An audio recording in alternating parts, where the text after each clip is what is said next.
Hey viewers, today we're navigating the nuances of relationships and exploring what actions might blur the lines of fidelity. Let's jump right in. L3MINZ69 no P. What are some things that aren't technically cheating, but might as well be considered cheating? I guess when I found out he had taken another girl's underwear from her bathroom floor because he liked her. Technically not cheating, but I kinda wish he had cheated rather than that. Fully agree that regular cheating would have been a lot less creepy.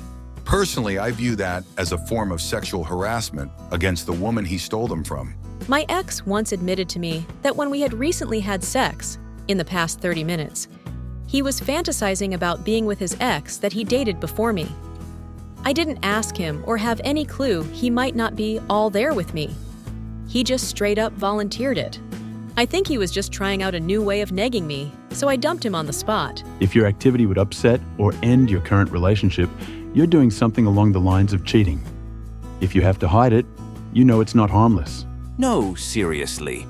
I no longer have to wonder about what I consider, if it makes either of us uncomfortable or can end the relationship. It's cheating whether or not if I'm doing it, and I think it's not cheating, or my SO is doing it, and they think it's not cheating. Very succinct. I love this. Definitely agree that if you hide something from your partner because you know they'd be upset, then that's totally cheating. I've always taken the stance that if I'm doing something with someone that I wouldn't do in front of my wife, then that's cheating. We're seeing varied perspectives here on what constitutes cheating. Some emphasize actions like fantasizing about an ex or hiding interactions, while others debate the nuances of flirting. Let's continue. Flirting is cheating. Linking up and hiding it from your partner is cheating. Entertaining, messaging, snapping and texting behind your partner's back is cheating. Once you start hiding, deleting, or putting your phone on DND only around your partner to hide certain notifications, it's cheating. Truth be told, it doesn't have to be physical. Disrespect and betrayal always starts mentally before it turns physical. Genuine curiosity. How does one discern between flirting and having a bubbly personality? Having a bubbly personality to me is just talkative and welcoming of others into the conversation group. You want people to feel included and heard. Flirting with someone is showing them interest, letting them know you're interested in something more than just being nice, having friendly conversation. That's how I view it, at least. That's for saying it. I bartend part-time. Being bubbly is what brings in the extra cash. My partner says he will not come into the bar when I'm working because he doesn't want to infringe on my tips and knows I have to flirt. I beg him to come in. There is not a damn thing that I do on the job or with him being present that would affect my income. My regular patrons would be thrilled to see him because I talk about him so much. Being customer service orientated, being friendly, identifying with folks, showing that you care, it's important and valuable. I don't consider flirting cheating, but I'm an openly flirtatious person by nature. Flirting, to me, is not innately sexual. It's like drawing someone in with effervescent sensuality. It's like dancing. It's a fun connection on the journey. I have enjoyed partners past who were appreciative of my energy. They understood, 1, this is just my energy, and 2, I was committed to the relationship. I guess I say this all to ask, why do you consider flirting cheating? For me, it's all about intention. If someone flirts with romantic or sexual intentions, then it's on the road towards cheating. If flirting is just a bit of fun in itself, a bit like banter, without romantic or sexual intention, then definitely not cheating. Even the latter, though, might be hard for many partners to deal with. Telling someone, wish you were my partner, when you are committed relationship with another one? This. Or dang, I missed my shot with you. Or do you think I'd have a shot? When the person they are talking to is just into a new relationship or just out of one.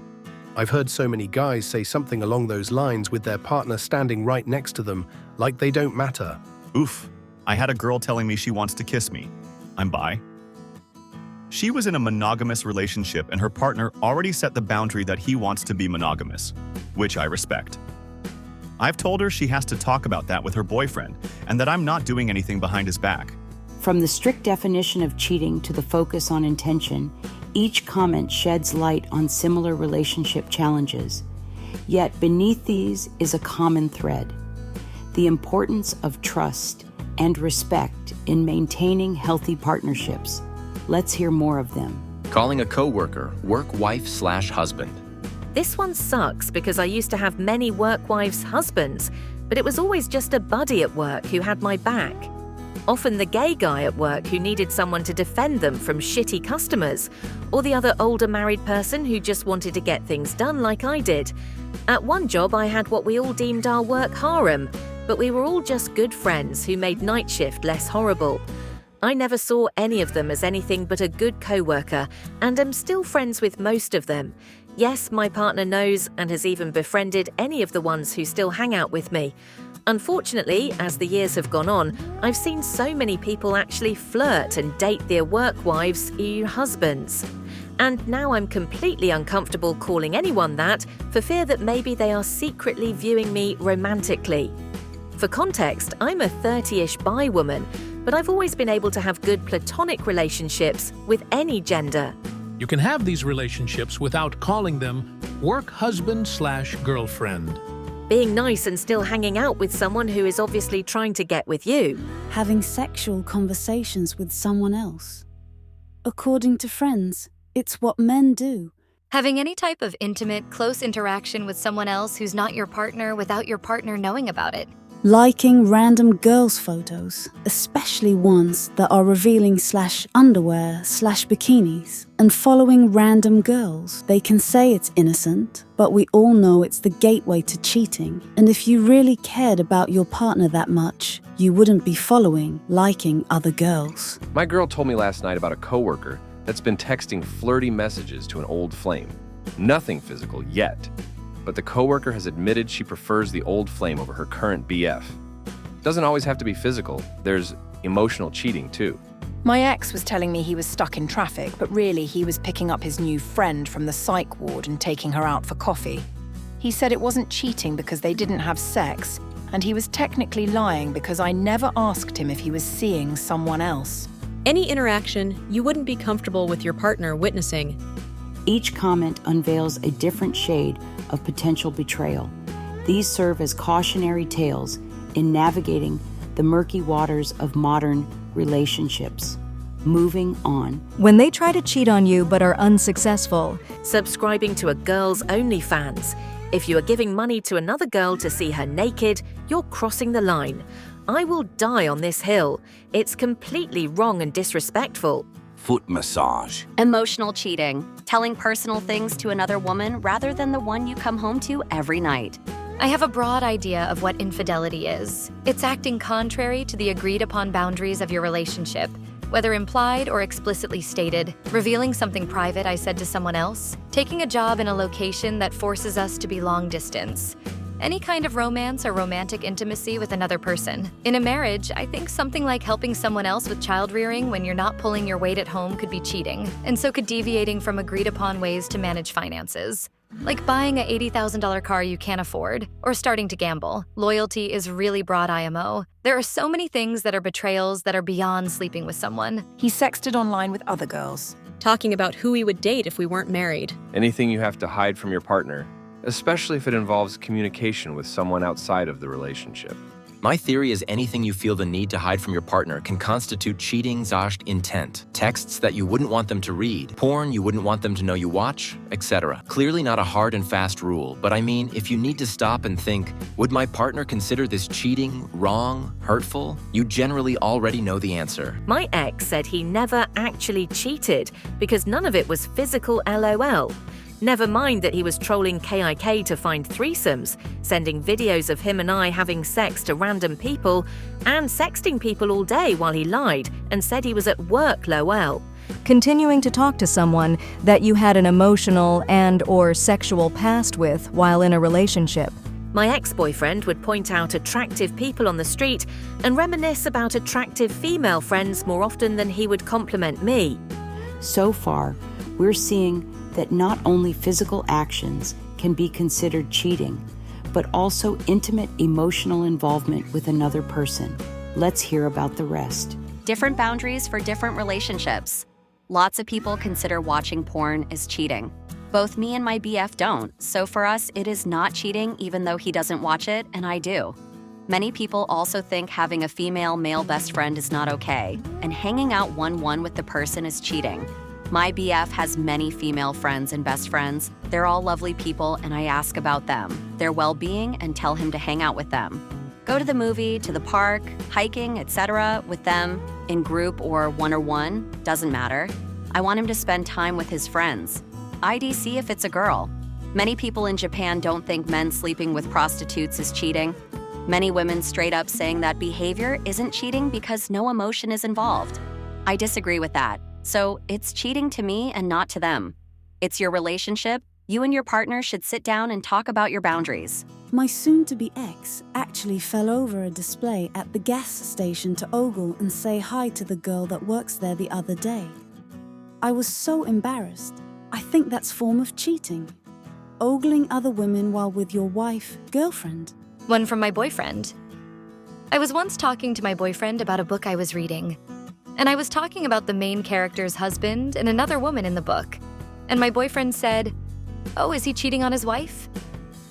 And I said, "No, he just keeps comparing his wife to her and seems to prefer this other woman, and he's really obvious about it." My boyfriend just said, "So he's cheating on her." I had never thought about it that way, but I was really interested in his response. He went out of his way to hang out with not one but 2 girls without me present, and never told me. Thank goodness my best friend was present and let me know. Only when I confronted him, he apologized for it. Entertaining the advances of others while you're with someone. If you can't say I'm in a relationship and end it there, and instead allow them to flirt, and you take part in the back and forth, you're disrespecting yourself and who you're with. Technically not cheating, but on the same subject, having and further attempting to discuss with your partner a celebrity hall pass list. My ex asked me this during a movie night once, and it made me so uncomfortable and frustrated. They then got mad at me when I wouldn't participate in the hall pass discussion and claimed I was making them feel bad and like less of a person, Jaw's partner. I just feel like if I'm with a partner and feel the need to have a hall pass list, I shouldn't even have a partner, or at least that partner to begin with. My ex went and visited a friend from his college at her home. He had dinner with her family and played games with them. She took him to meet her grandfather. Then they sat at opposite ends of the couch and marathoned Harry Potter. By the end of it, he was too tired to make the drive home, so he spent the night, but don't worry, I slept on the couch. All while saying to me, it felt so nice to hang out with someone like we used to when we were best friends. When I asked him if he told her about me, he simply said, "It didn't come up. I forgot." This is what broke us up. Best friends for 3 years with odd sexual tension, FWB for one of them. Never will I ever make the mistake of 1, dating long distance, and 2, being FWB in the first place. And before y'all say anything, I know I am being naive to not mention that I don't believe he didn't fuck her that night. It's easier for me to not give any more time or thought into what happened. Not that I am still heartbroken to my core, but it's been about 2 years since then, and it's just not worth it anymore. Deleting messages. And we just unraveled the complicated dynamics of what constitutes cheating. Others might seem superficial to us, but every relationship has its own boundaries and expectations.